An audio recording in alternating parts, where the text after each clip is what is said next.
Welcome back to the Pillow Talk Sessions podcast. My name is Jessica Gillingham and I am joined as ever by my co-host Kristian Lupinski.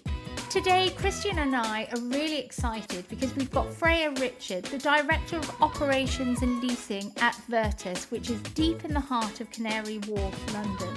We're going to be talking to Freya about how they are combining both build to rent and also hospitality assets within Vertus. That's right, Jessica. With the hospitality and BTR sectors increasingly intersecting, Freya brings a unique insight on how these industries are learning from each other and how Vertus is evolving to create exceptional living experiences.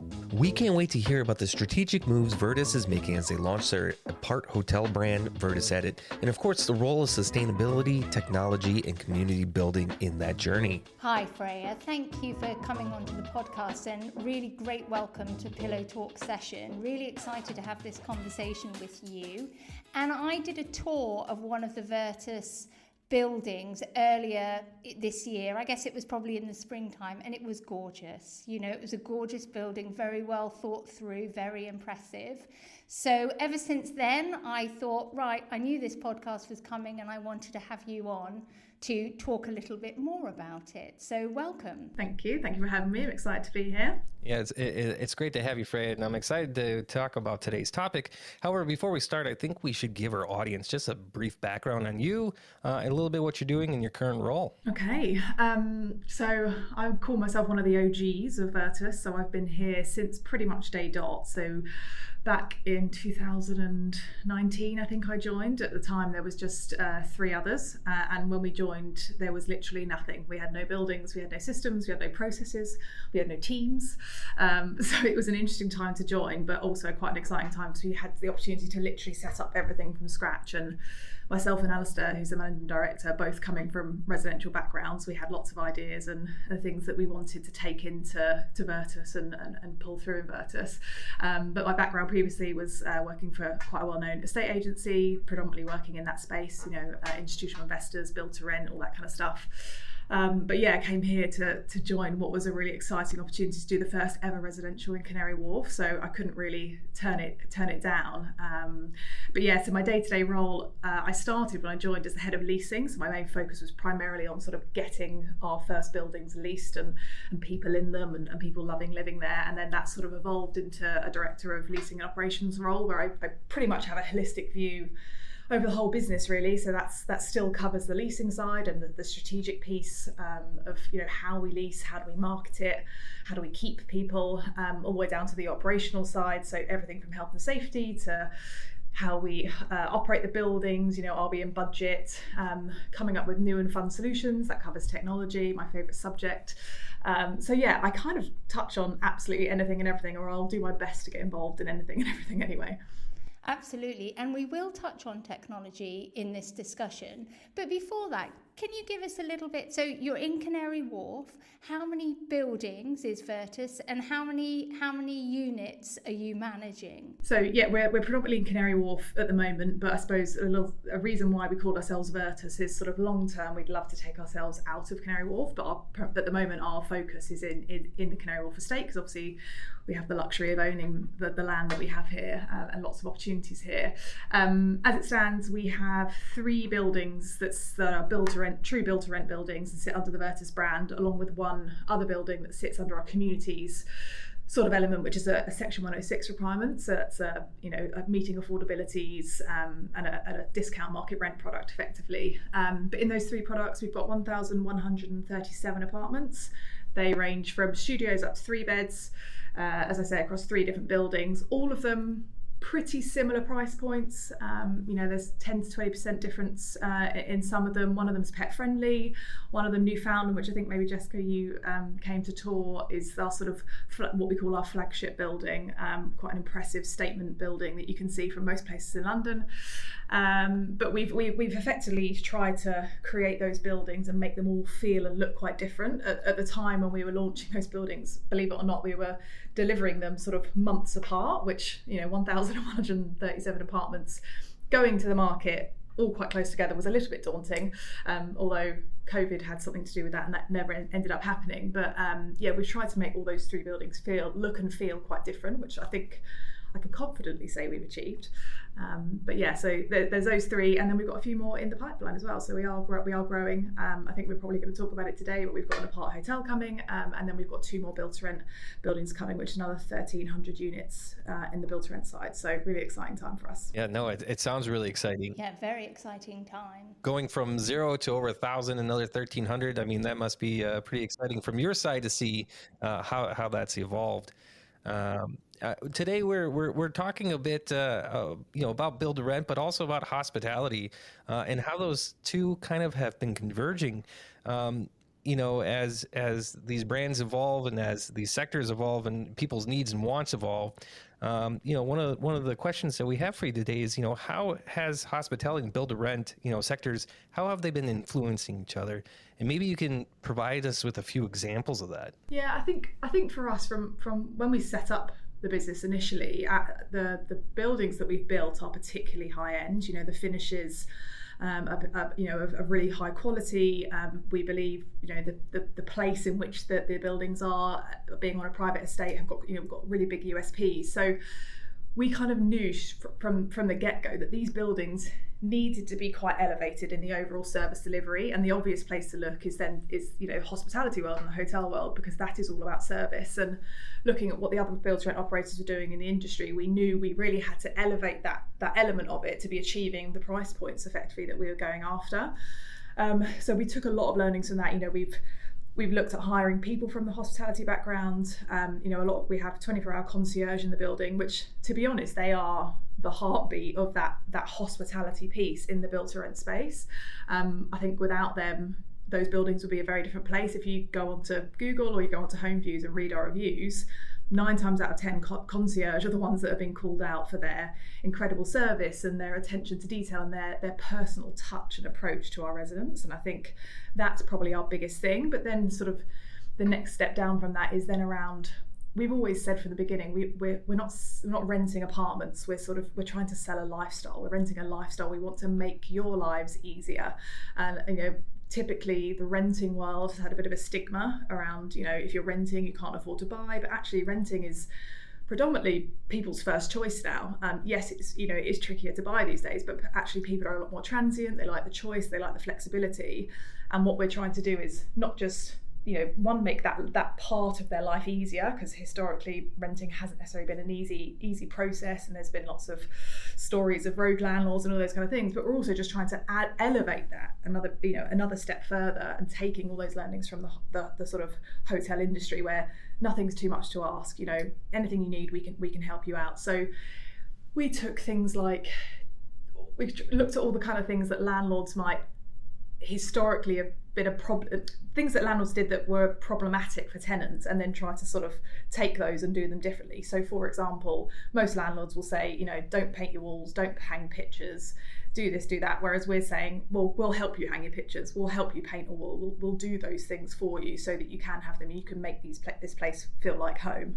We'll take your parcels, we'll remember when it's your birthday or your dog's birthday, or we'll watch your kid for 5 seconds while you nip to park your car. And all those kind of small light touches, I think, make such a difference. And that's what we've tried to take over into that space ultimately, and that will carry through into the rest of our buildings. And that's when I toured around, that's the sort of the feeling that I got, that it almost felt like a hotel lobby, sort of walking in, and certainly that kind of attention to detail. And not only was it beautiful, like it's obviously that elevated level, but there was definitely that feeling that thought had been put into the little touches. And I think also in the one that I was in, there was a bit of a co-working space as well, sort of that kind of different spaces. There's obviously the gym, but also a co-working space, an outdoor shared space, that kind of thing as well, that felt much more like a serviced offering.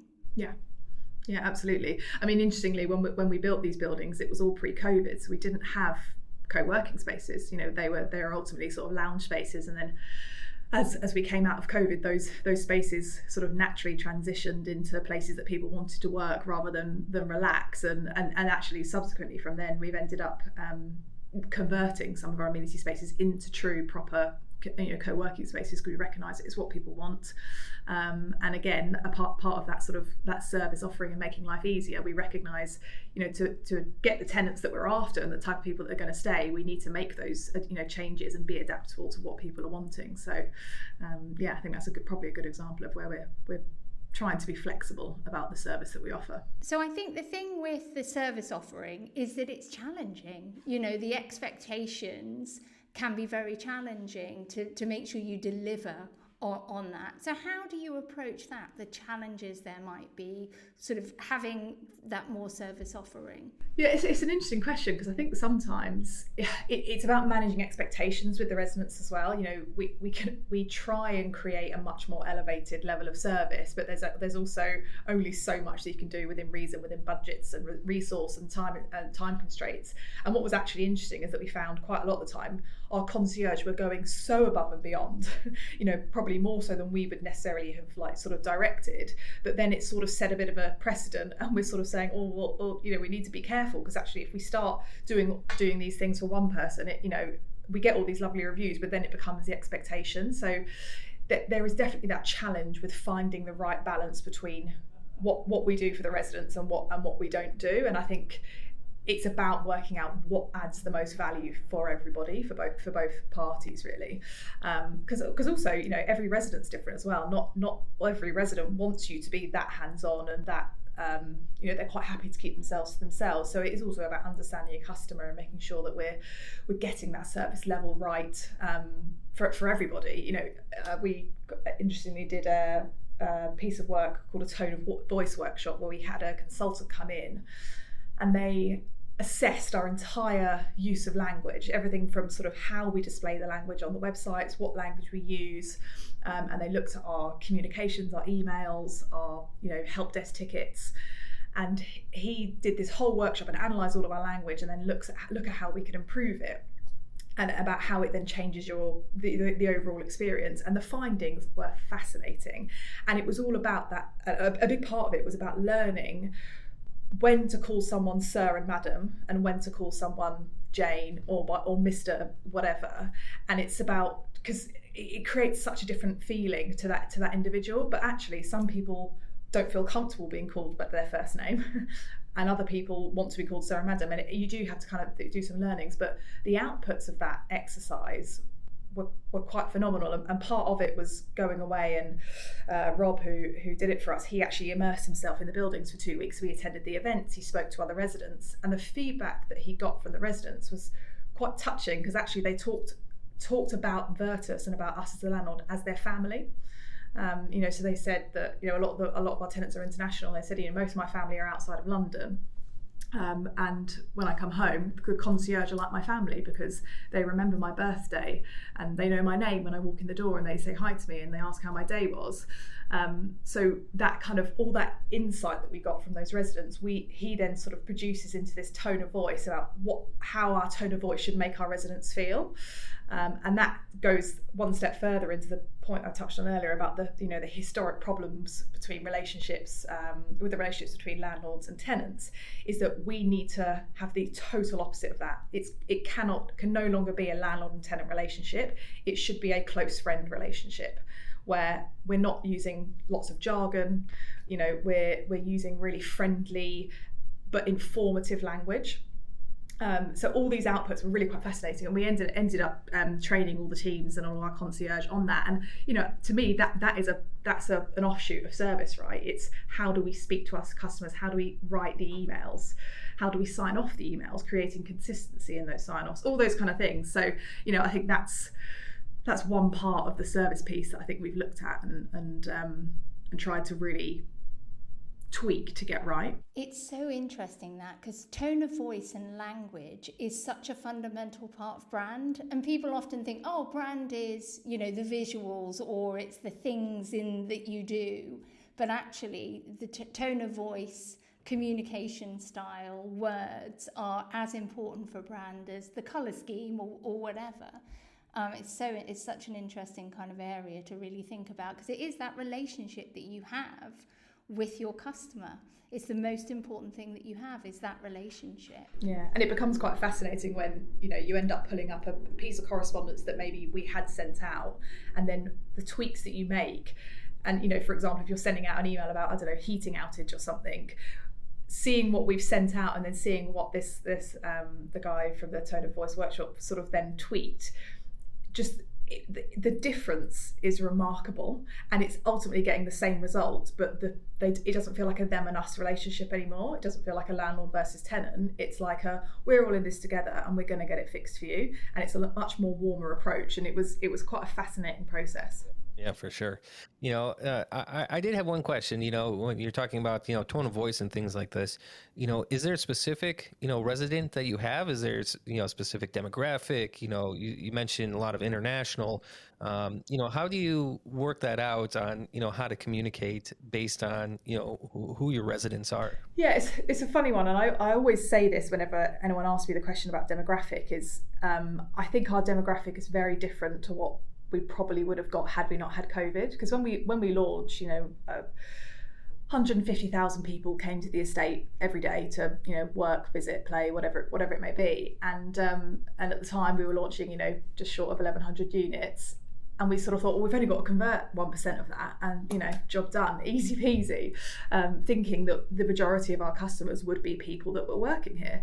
COVID then hit, everybody then left London, you know, budgets got cut, all these kind of things. And actually the demographic of what we've got now, only 25% of people that live with us actually work on the private estate, which I always say is actually a evidence of our success, because it means we're converting people from outside of Canary Wharf to come and live with us, which you know, we're not shy in talking about our perception issue. You know, historically people have thought we were a financial estate, and it's just full of bankers, and it's totally not that anymore. And I think those figures show how we've sort of really transformed that perception.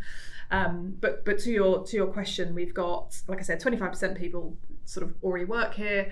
About 35% are international. They're a big chunk. We're about 50-50 male to female ratios.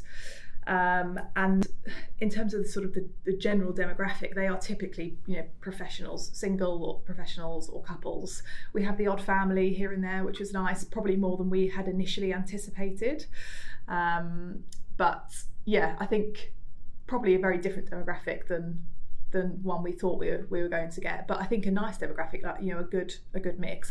Age-wise, is our average age is about 32, I think, 32.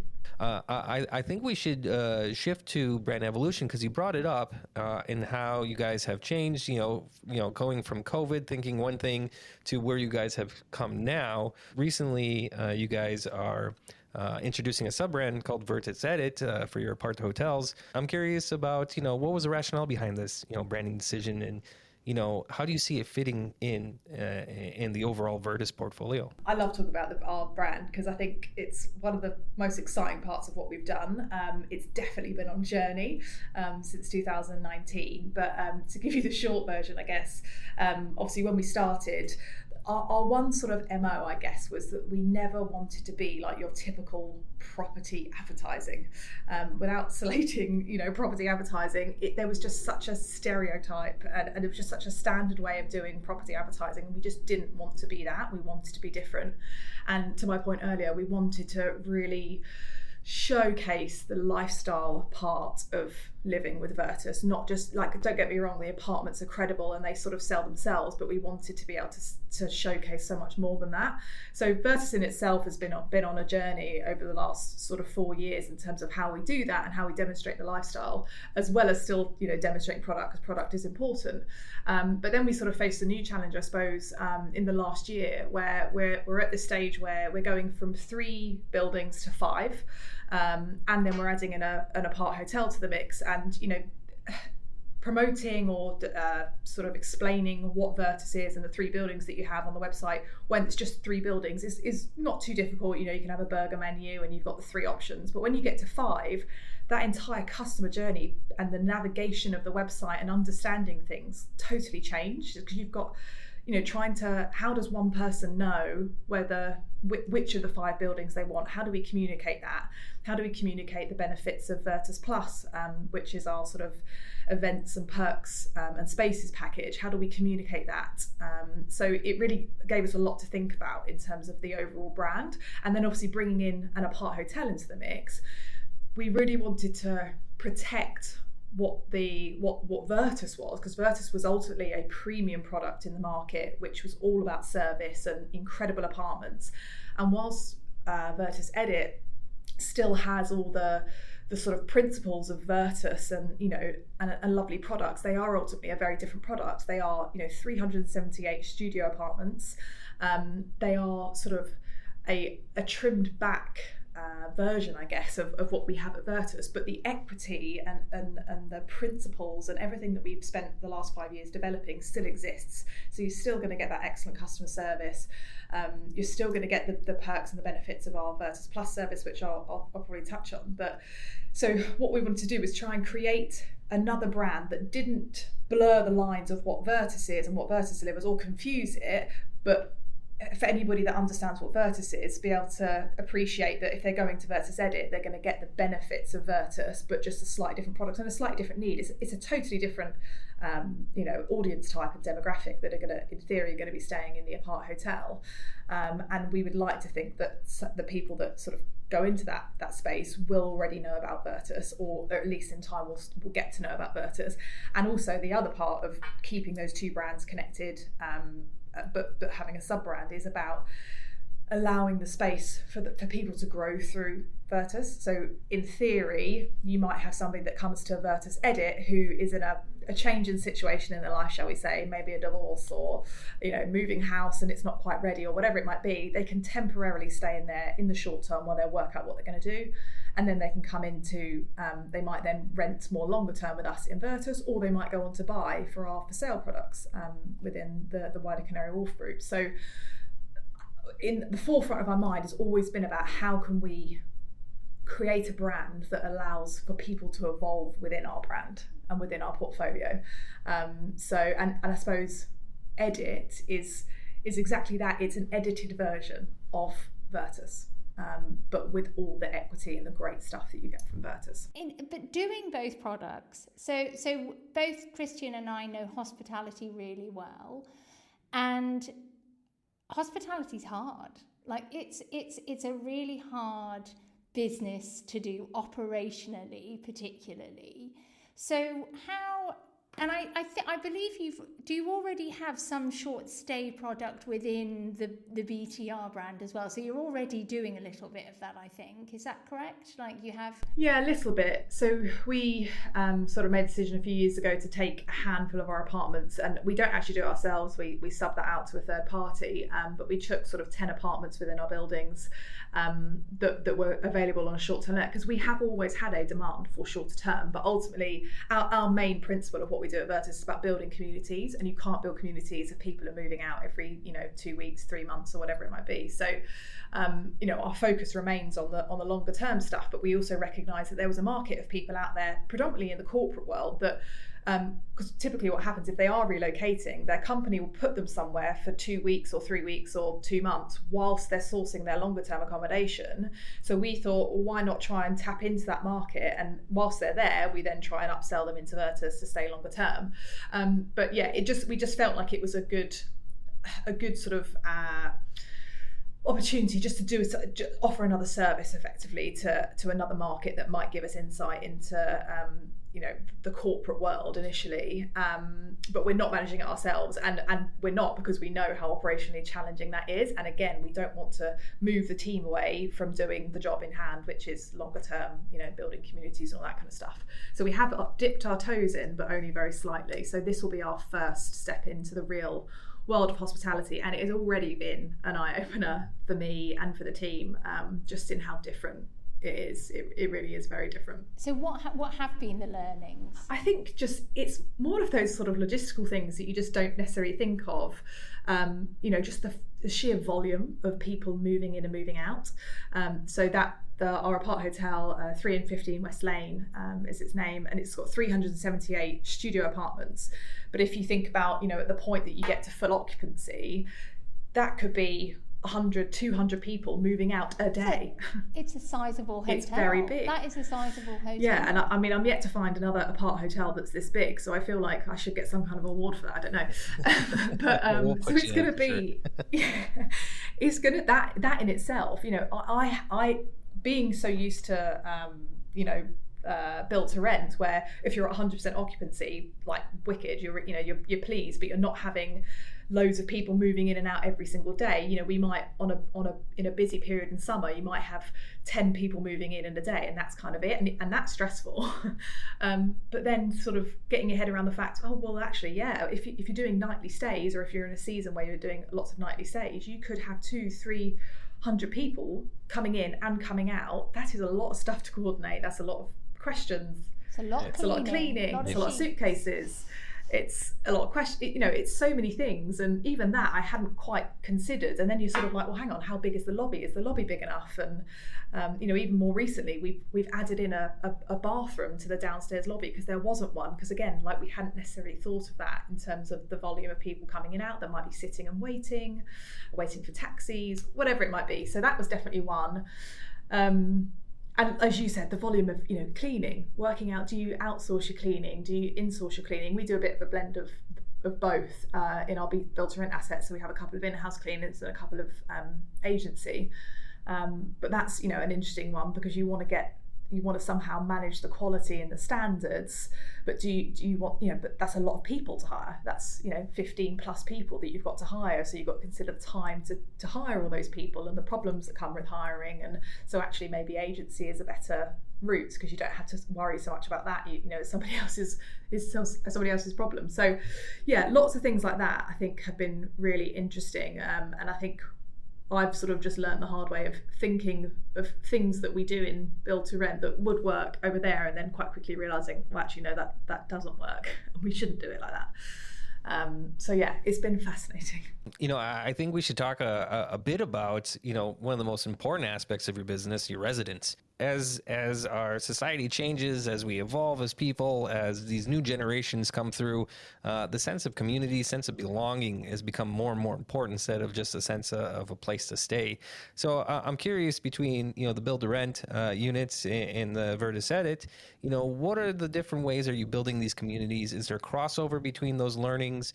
And I'd be curious to see how you guys approach it, whether it is personal, through social media, is through messaging, what it may be. So at the moment, just looking at our build to rent stuff, we have something that's called Vertus Plus. It used to be called Club Vertus, and being quite honest with you, it hadn't quite got to where we wanted it to get to. We couldn't quite get the engagement in the events, or the attendance that we were after, or just the engagement between residents.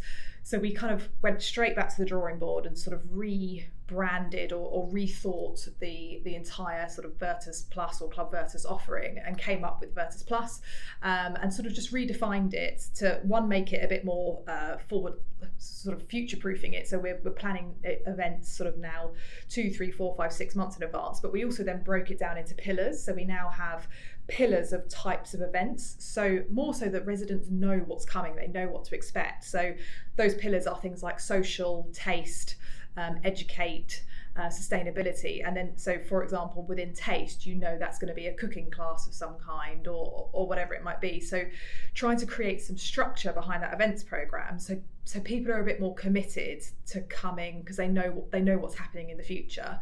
And it's been wildly successful since we've launched it. We now roll out our events a month in advance, and they sell out, and that we're in waiting lists within days, if not weeks, of launching it. So the events themselves have been really successful. And then the second part of that is the perks piece. So we're obviously very lucky being on this private estate and having all the relationships with our retailers, that it enables us to get some sort of perks and offers for our residents. But we did that previously, but we took it a step further and went to the retailers and said, well, hang on a minute, we don't want the same perks that you're giving to the average Joe on the street. We want really good perks, because these guys are people that are living here, working here, shopping here, they're doing everything here. We want something a little bit better, and we're only going to allow a handful of you to advertise a perk at any one time. So trying to make it a bit more exclusive. So, they're now getting even better discounts on the private estate than what you would get if you weren't a resident. So again, it's all about kind of really enhancing those USPs. I think then taking that into the apart hotel world, we knew quite quickly that those two programs can't be the exact same because the demographic is different. But we do still strongly believe that Vertus Plus has to go into Vertus Edit, because I still say London is full of a lot of lonely people. It's one of the busiest cities, but everybody is very lonely, and I think that still applies to the travel community. And even if you are just here on business for a couple of nights, you might still just want to be sitting around some other like-minded people, or you might want to go and grab a glass of wine, or do some yoga in the morning before you have to go to your meeting. So we are effectively just going to kind of take that curated events program and just tweak it for the audience that we have in the apart hotel. But equally, we're then trying to be a little bit more clever about it and host some of those events for the apart hotel in our Vertus buildings. So we're moving people physically into those buildings, so they're getting a taste of what that Vertus lifestyle is like if they would then want to move into it. I mean, we already do that now between the 3 buildings. So, if you live in 10 George Street, we might invite you to an event in Newfoundland, because we see a lot of people moving within the portfolio. So that's great for us, because we just want to keep them. We don't care if they move between, we just want to make sure we keep them in the portfolio. So there's some tactics to the events piece and the sort of Vertus Plus stuff to encourage them into the other buildings. And then on top of that, touching back on the build to rent side, when we first started doing Vertus Plus, we were really obsessed with keeping people in the building, use the lounge and use the dining room and use the gym. And then we realised, well, hang on a minute, why are we forcing them to stay within our buildings? Like, our spaces and our USP is the estate. And actually, through lots of research, we actually worked out that a lot of people that already work here are the hardest people to convince about the changes in Canary Wharf, because they're stuck in their routines. They get out the tube, they get their coffee from the same place every morning, they walk to their office, and they're in a bit of a routine. And actually, the people that are already here are actually the least informed about all the changes and all the amazing things that are going on. So part of what we're doing with Vertus Plus is now trying to get them out into the estate. So if we've got a new opening, we'll host like a private supper club in the new restaurant with our residents to get them to that restaurant. Or, we'll take them on a walk around the estate to show them the public art spaces and all those kind of things. So we've really changed our view on what those events look like and how we engage with our community. And then I suppose the last piece is that we also now encourage residents to host the events themselves. So they come up with the idea. So we have a book club now, which 3 years ago we tried running a book club and it was abysmal. Nobody came. It was terrible.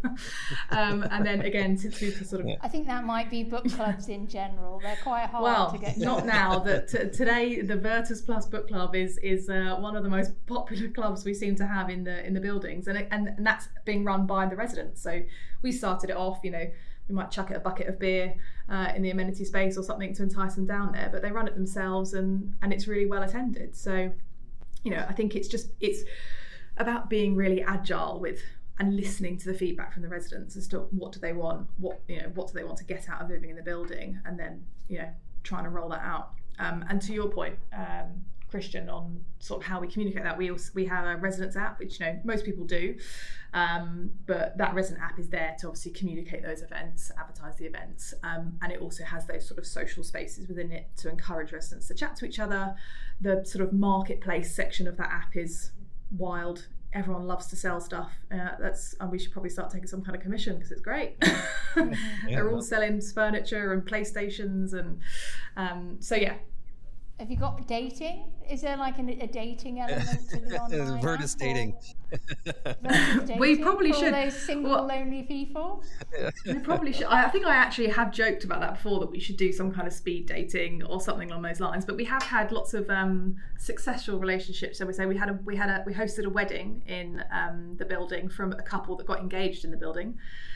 which was really sweet. And we've done birthday parties, engagement parties and stuff like that. So yeah, lots of really nice stories have come out of the communities that we've built, definitely. I just want to talk about Canary Wharf Estate for a bit. I live somewhere completely different. I live in Bath.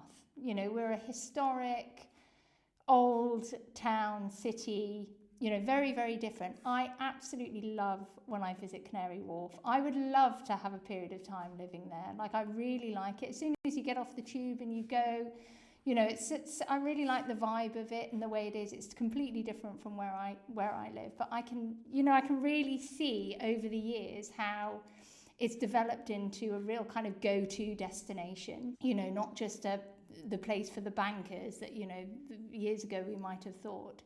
But I just want to get back to what you were saying about the experiences for the hospitality customer, for the aparthotel customer. And it's kind of a little bit, if you think about it, you know, other hospitality brands, like even the likes of Airbnb, have, you know, they've just launched today. They are definitely doing experiences. You know, you're adding that value add to those customers, which then makes them more loyal to you. It really enhances the brand. It builds that relationship with them. If they're looking for a choice of different kind of hotels to stay in, they're more likely to choose one that's really thinking about those experiences. It's not just having a room in a building, it's much more than that. So not just the fact that it's a smart kind of shoe-in for what it's like to be part of the wider Vertus community, the wider Vertus brand, but actually for those hospitality customers, you're really giving them extra value there. Yeah, definitely. And I think, you know, as a destination, Canary Wharf has everything you need. You know, it's a no-brainer, you know, especially for corporates. You know, you've got access to City Airport, you can jump on the Lizzie line and go to Heathrow, you can get into Bond Street on the Lizzie line, you've got all the shops and restaurants for your client meetings. You know, there's everything you could possibly want here. And I think the big difference is you've also got, you know, there is a genuine element of care that comes from Vertus and from the Canary Wharf Group about the customer.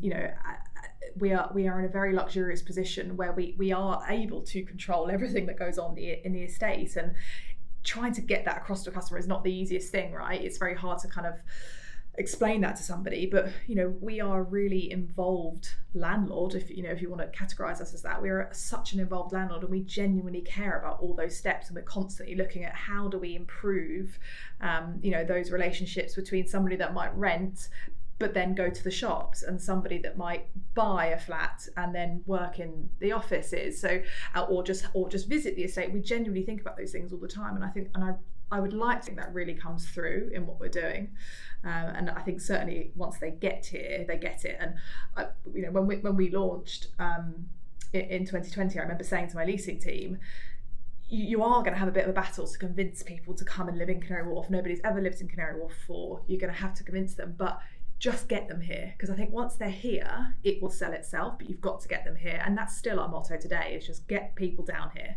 because as you said, you know, you've seen it change over the years.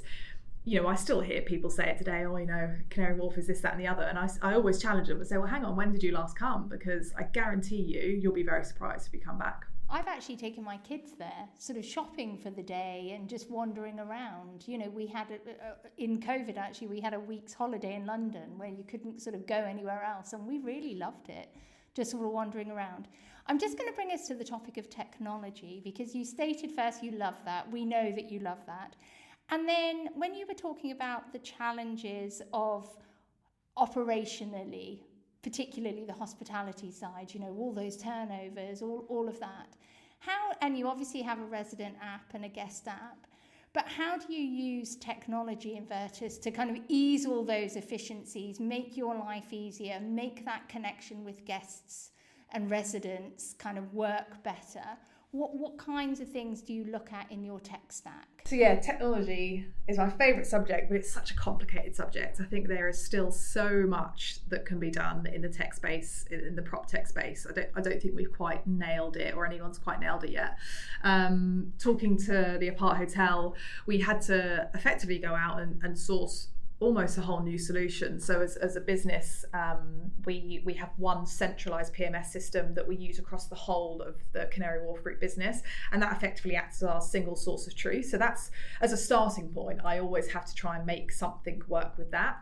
But we quite quickly realised, the systems that we have in place for Vertus were not fit for purpose for, the level of transitions that you're going to have in an apart hotel world. So we went out and sourced a sort of, I suppose, a relatively newer system in the space that was very much technology led, and I really wanted to find a PMS that was interested in AI, was agile, could make lots of changes, all those kind of things. So we picked a new PMS specifically for that building, and then had to find a way to sort of integrate, at the very least, the end financial data into our main PMS system for that single source of truth.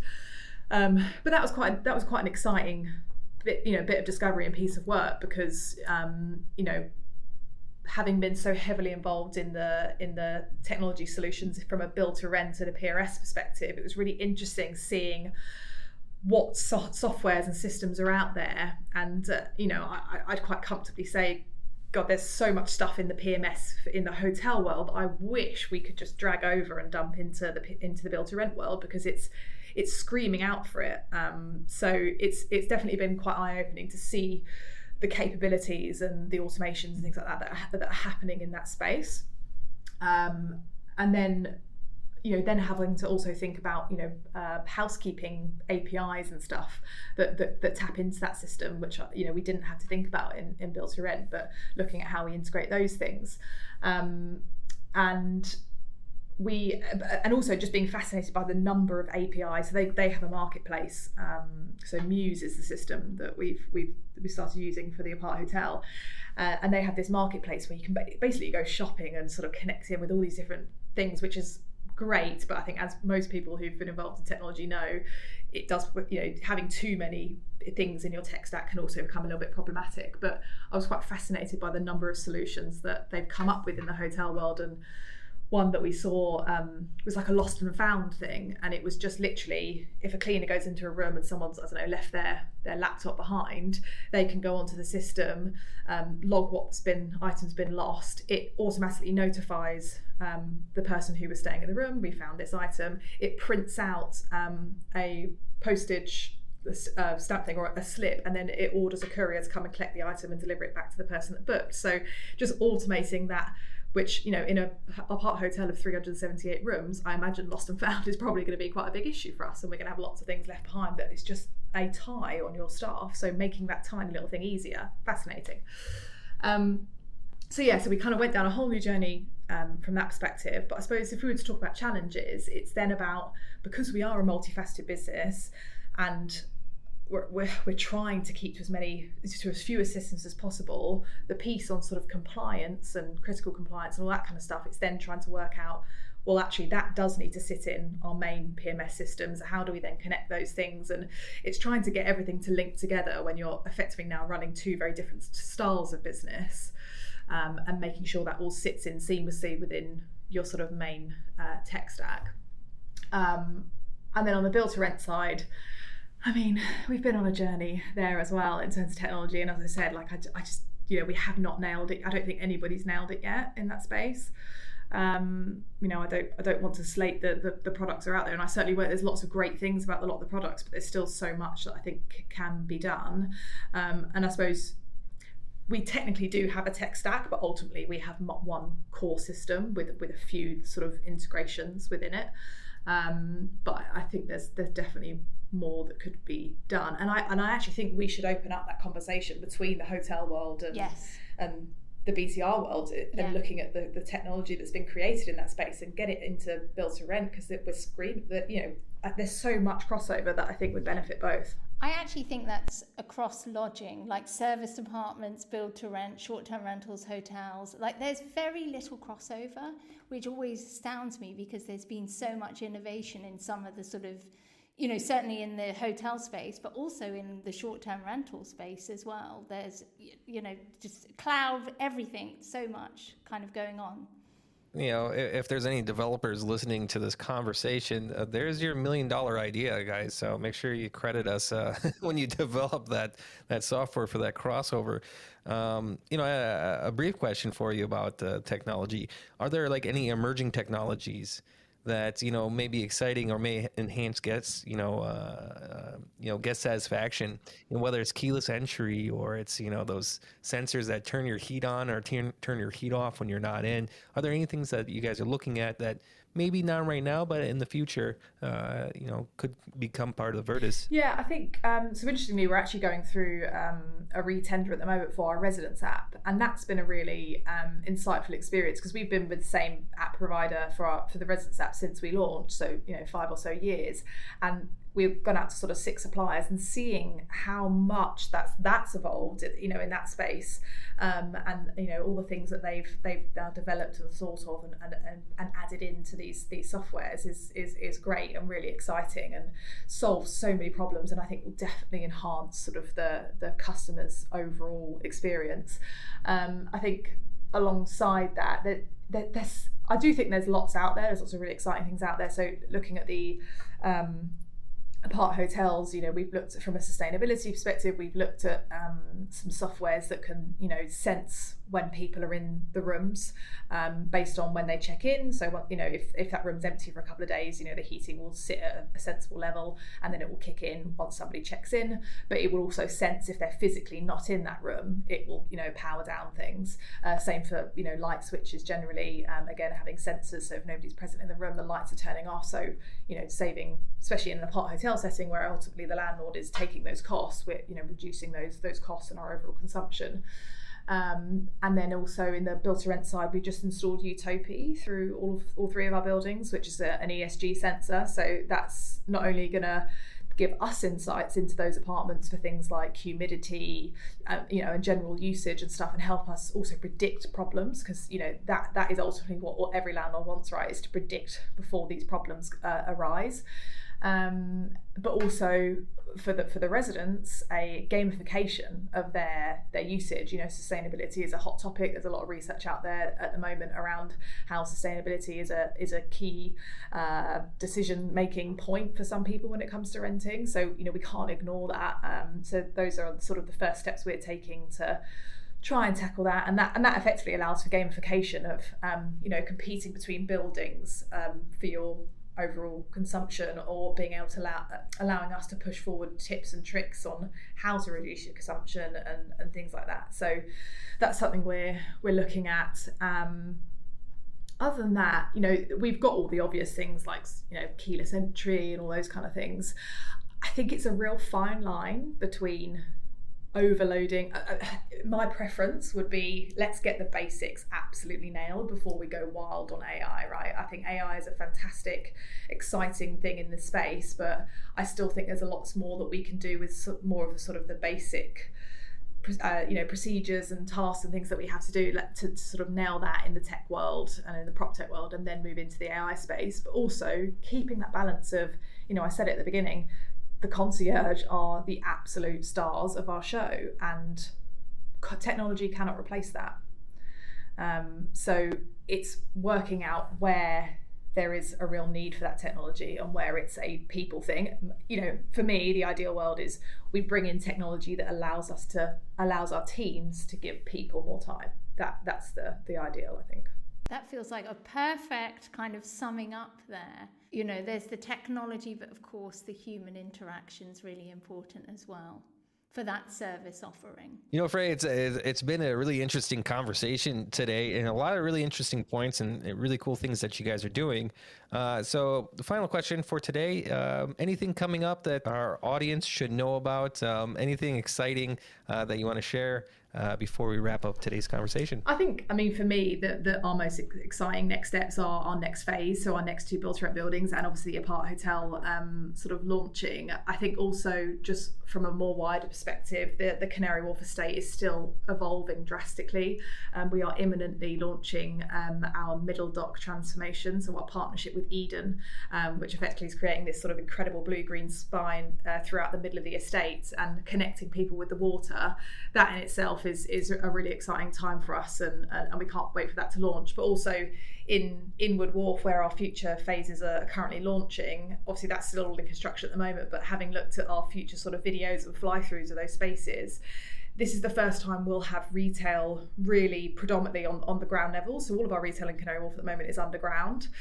So this is going to create and really sort of add the finishing touches to that neighbourhood feel of Wood Wharf, which I think is going to be so transformational for that space, and it's going to be really exciting. We've got lots of lovely red brick, having all those shops and lots of greenery, and and having people more connected to the water. I think that in itself, and seeing how that's going to evolve the people that come to the estate, and also the demographic of renters. I still think our demographic is going to continue to evolve. Once we've got this real mixed use of, we've got student development potentially coming in the future. So you're going to have a real mix of all these different people, and seeing that come together and that neighbourhood really evolve, I think is really exciting, and I can't wait to see it all kind of come to fruition. Yeah, I think you might get a future resident in myself, because everything that you're talking about today just sounded so great. And I haven't been to Canary Wharf, so that's on my list now to do next time I'm through town there. Well, you're officially invited. Yeah, that's great. Yeah, so Freya, thank you so much. It's been really, really brilliant to hear, what you're doing, more about your thoughts on the industry as well, and your learnings. Thank you so much. No, thanks for having me. It's been fun. And that wraps it up for us today. So thank you guys so much for joining us on this episode of Pillow Talk Sessions. A big thank you to Freya Richard for joining us and sharing your insights into the fascinating intersection of hospitality and build to rent. To stay connected and catch every new episode, do us a favor and head over to pillowtalksessions.com to subscribe. And be sure to follow us on LinkedIn for more insights and interviews with leaders who are shaping the future of hospitality, multifamily living, and community-driven spaces. Thanks again for tuning in, and we'll see you next time on Pillow Talk Sessions.